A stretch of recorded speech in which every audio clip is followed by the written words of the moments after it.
Pitch shifting. What is it? Well, it's a pretty loose term depending on who you ask, but the outcome is exactly what you'd expect, and that is shifting the pitch of something up or down. But the thing is, we're going to be pitch shifting in different ways depending on what that something is. For example, we're going to be pitching vocals differently to the way that we pitch drums or synths. So I'm going to be explaining all of this. Let's jump into it. Now, under the pitch shifting umbrella, there's a bunch of different ways you can do it. The first one here is transposition. I've got a drum loop here. I'm just going to double click it. And if you go over to this pitch knob here and you drag it up and down, you can see that the audio clip is actually changing in length as well. And this is because pitch and playback speed are linked. This is just a musical phenomenon. If you play something at double the speed, it's going to be higher in pitch. And if you're playing something in slow motion, it's going to be low pitch. So if you don't mind the length of the clip changing, maybe this is your first element, you're going to build everything around this, then this is the best way to do it because we won't really be degrading the audio quality as much. Let's just check out this when I'm pitching it around.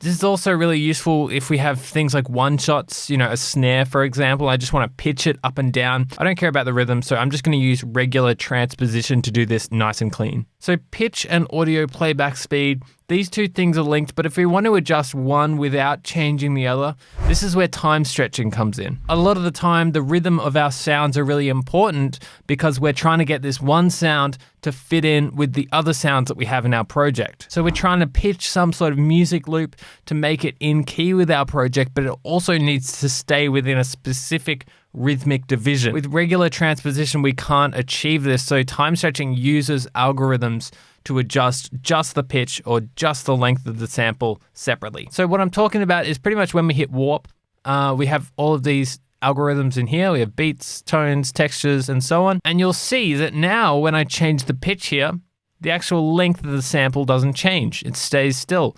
Whereas if I turn this off and adjust it again, you can see it's changing again. Turn it on, change it around, it doesn't move. So we can use these warp modes here to pitch things in different ways. We're going to be talking more about this a little bit later on, but I also have a separate video just for warp mode. So if you want to check that out, I'll leave a link in the description below. What I'm also going to be leaving in the description is our EDM starter kit. If you're just getting started in music production, this is definitely going to be a big help for you. It's just a pack with a whole bunch of presets, samples, and sort of cheat sheets that we have as well. So if you're interested in that one, it's free. You can grab it in the description as well. So another way that we can shift the pitch of our audio is by using this dedicated shifter device in Ableton Live. From my experience, this actually works pretty well, but shifter is more so purpose towards getting sort of creative with your pitch shifting. There's things like LFOs and envelopes built into this, as well as this dry wet knob so you can blend non-pitch shifted audio back in. But how is this thing actually working? This is what I want to dive into. So I've got this operator tone here. It's got a whole bunch of peaks in here you can see in this little diagram here. And what happens when I increase the pitch of something, you can see those peaks move in the direction in which I change the pitch. So if it goes up, then those peaks get higher. If I go down, then those peaks get lower as well. But the important thing to understand here is that we have these different harmonics here, and those harmonics are in specific spots that align to the note that you're playing. If we change the relative ratio or distance between those harmonics, the sound is no longer going to be musical and the note is going to break down. So in order to maintain pitch as we increase it, we also have to maintain the relative ratio between the harmonics. This brings us into frequency shifting. And this is different to pitch shifting because we're not maintaining the relationship between the harmonics. So as I increase the pitch, you get these really dissonant sounds. So let's look at this diagram here. I've got one peak and this is at 200 Hertz. And if I increase the pitch by 100 Hertz in this frequency shifter, it's going to add 100 Hertz to each one of these peaks. So this one is at 200 Hertz and this one over here is at 400 Hertz. So I'm going to expect there to be a peak at 300 Hertz and also at 500 Hertz if I add 100 to this. So here, there's a peak here, which is at 300 Hertz, There's a peak here, which is at 500 hertz. And we're adding this amount to every single peak that we have. But we're not maintaining the ratio or the relationship between those peaks or harmonics. So this is another way of shifting the pitch of something that can give you those really interesting textural sound design metallic tones. So back to our vocal example now. I've got this vocal here. I said, hey, I said, ooh, baby. Right, if I want to increase the pitch of this, if I was just to do this here and just to do it in regular transpose mode, so you can see that the actual length is gotten shorter. I said, hey, I said, ooh, baby.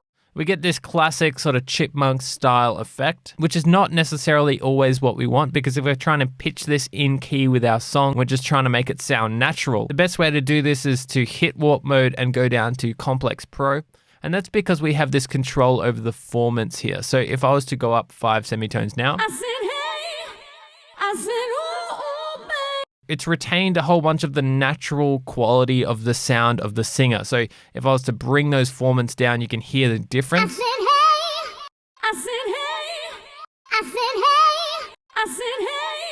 So Complex Pro is really good for vocals for this specific purpose here. So when it comes to things like synths, I would recommend checking out either tones or texture algorithms. This one is essentially splitting the audio into a whole bunch of separate little parts and then looping over those grains. And it generally works pretty well with pads and things like this. And we can change the grain size and this sort of randomization here. And again, in tones as well, we can change the grain size as well. But the reality is, if you have an elongated chord like this that doesn't have rhythmic information, this one actually does have a little bit of rhythmic pulsing in the background. But if you don't have rhythmic information, then we don't need to use time stretching. It's worth just using this pitch here. That's always going to be the cleanest way of doing it. So if it's just an elongated chord that's just being held, then I would just use time stretching. But otherwise, I'd probably lean towards tones or texture and try and experiment around with this.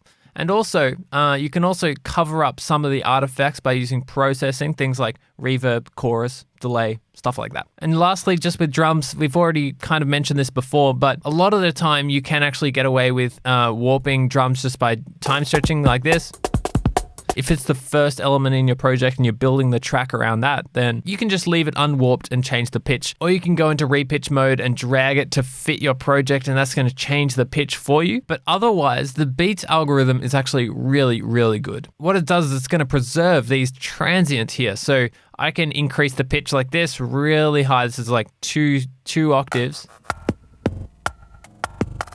And it's going to preserve every single one of those transients and then sort of warp the spaces in between those transients. So it's a really good algorithm, works really well on drum loops. But again, if you want to just pitch a singular one shot, then we probably won't need to use this. You can just transpose as per usual. If you want to learn more about the specifics behind this algorithm, then check out the video I linked in the description. Otherwise, thanks for sticking around. Hope you've learned a few ways in which you can pitch audio. If this video has been useful or you just enjoyed watching it, then remember to like and subscribe to this channel. Otherwise, thanks for hanging out. As always, stay safe, and I'll see you in the next one.